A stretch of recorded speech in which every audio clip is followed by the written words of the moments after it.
Welcome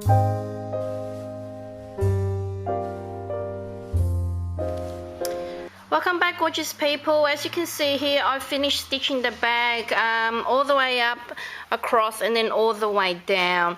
And if you notice here also, I've done a lot of stitching across here so that it just helps divide this particular part when the flap goes down, that it doesn't poof back up again, because, you know, I didn't do any other stitching. But I like how it's sitting, as you can see there, with the camouflage of the other fabric down the bottom here, just in the light creamy color. And then the doily that I have tea stain here is in a darker color. Just gives it a really good dimension, as in colors there. And I love how this is looking. As you can see, all the different areas just come together.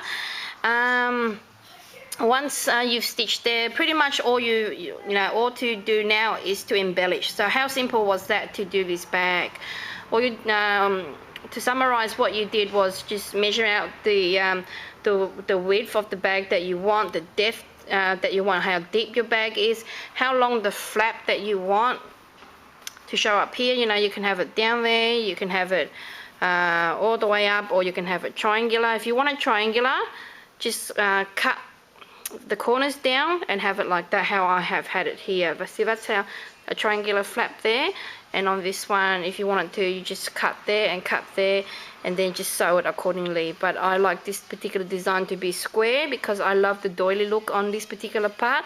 The doily actually accents these particular corners really well. So all you have to do now is make a strap, depending on what sort of strap you want. If you want to recycle an old belt or things like that, you probably have to see how you can attach it onto here.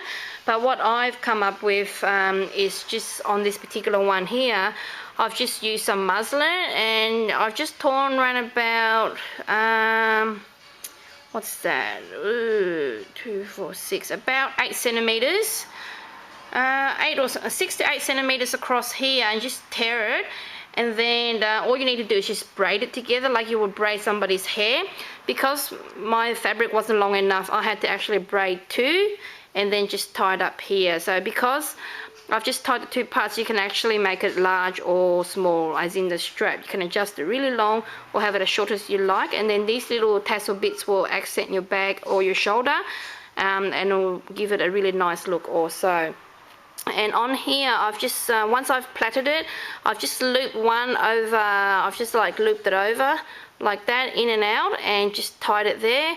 Just tied it together and then sewn this particular part onto the corner of the bag here. So what you do there is, once you've planted this, open this side up like that, pop that onto there, get your needles and thread stitch in and out as little as you can. And that will hold it really strong on that side and on that side. And I've just left this part here dangling there just to accent that bag, and then you can embellish it with anything you like. So that's what I have come up with so far. And I've gone ahead and made some embellishments already. I have decided to stay with the cream theme on this particular bag. And I have just gone and torn some muslin. Sorry, that's my kids in the back, they're fighting. Just went ahead and tied some muslin. That would be applied, sewn onto here like that. And I have also gone ahead and made this gorgeous muslin flower just by tearing some muslin, layering the 2 together, one higher than the other, just to give it a bit of dimension. As you can see here, it's got beautiful frays here. This particular part here is made out of the tulle that I've shown you before, which is that particular part, which is this particular tulle here. Just did a running stitch and then just gathered it together.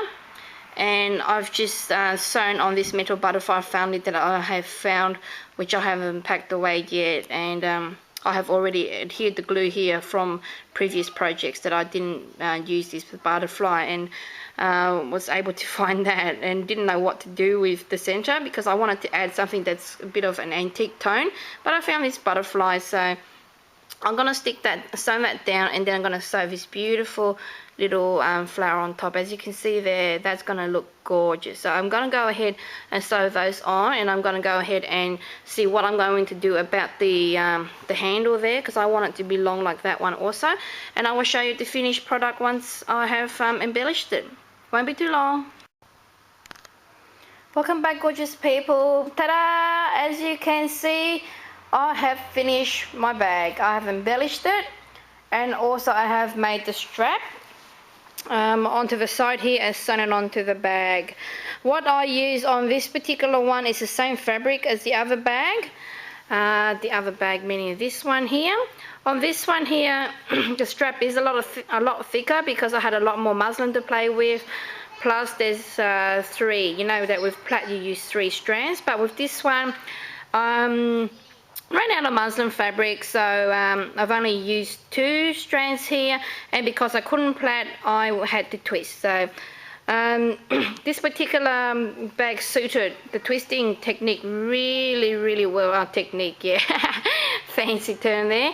It's not hard to twist whatsoever, so just tie a knot with a little bit of dangle there, and then just keep twisting until all your strap is twisted. And then as I mentioned, because my muslin, the width is quite narrow, I had to do 2, and then I just tied a bow here. And on your shoulder, that would just sit there like that on your shoulder. Isn't it just gorgeous, accenting whatever you're wearing? And there is my bag here. Sorry guys, I've got like a little froggy in my throat there. There's my flower, and isn't that so simple yet so elegant? It's just absolutely gorgeous. If you want to, you know, you can make it as fancy as you like, or keep it to a minimal like I have here, because not a lot of people like fancy.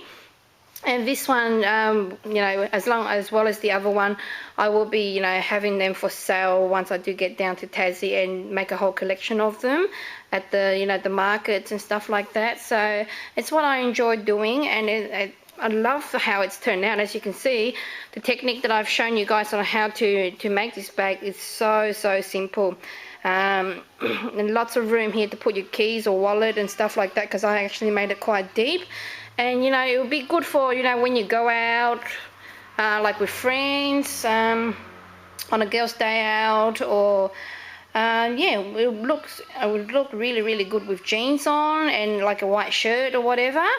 And this particular style, I've seen them like in fashion right now with a lot of clothing, in the modern clothing. They try to incorporate a lot of doilies and stuff like that into their clothing, and this would look, I would say, excellent. Well, you know, when you go on a date with somebody or out on an evening maybe, it's just absolutely lovely to carry. So I hope you ladies give it a try. I'm really happy with how this bag has turned out, and thank you for thank you for tuning in and watching me do this bag, show you the bits and pieces. If you're unsure how to do anything at all regarding this bag, do send me a message, and I'm sure to reply to every single one of you guys out there. And do give this bag a try, because it's so simple. Just, you know, use some cotton fabric as well as some vintage doilies, and now, it doesn't doily just add, you know, character to a bag, as you can see there. So lace is really expensive, but just go and rampage through your local thrift stores and stuff like that to see what you can buy, or what you can find. If you don't, you know, if you can't find any thick ones like I have here, like as in wide, just use the calico fabric, and then just accent different parts with the doilies. So for example, if it's round, you use like a round one there and another little round one down here, or just different corners. Chop up a corner of a doily and just accent it up here, which is what I will be planning to do in future also. But all my supplies are not here, and this is what I've come up with the supplies that I have. So I'm so super happy with it, and like I mentioned, it's so simple yet so stylish, and that's how it looks. Isn't that beautiful, guys? So tattered and so absolutely gorgeous. So that's I'll pop it down. So that's the second one that I've made, and that didn't take long whatsoever. The longest part, like I mentioned, was no sewing machine. If, for example, you can't sew whatsoever, I'm sure you can use hot glue. And wherever I have mentioned that you need to stitch it, just glue it. So if you're going to glue it, just glue these parts together. Oh, sorry guys, off the camera there. Just glue these parts together across here. Glue all the way up.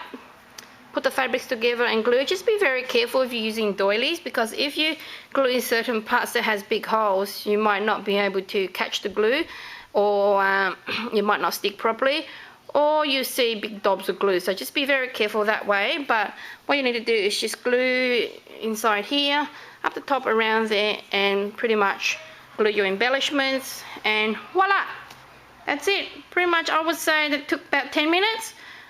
But me recording this and doing bits and pieces and other stuff in the meantime also just took a little bit longer. But give it a try. It will take even faster time if you have a sewing machine. So thank you guys for watching, and let me know what you think, and please do try it and let me know so that I can go and see your gorgeous bag. So you can embellish it whatever you like, with anything you like, with doilies, with lace, with old fabrics, with any sort of trimming. So surprise me with what you can make, and I'm happy to check your vids out and see what you come up with. So don't be shy, take out those needles and threads and start stitching. I'll see you guys soon.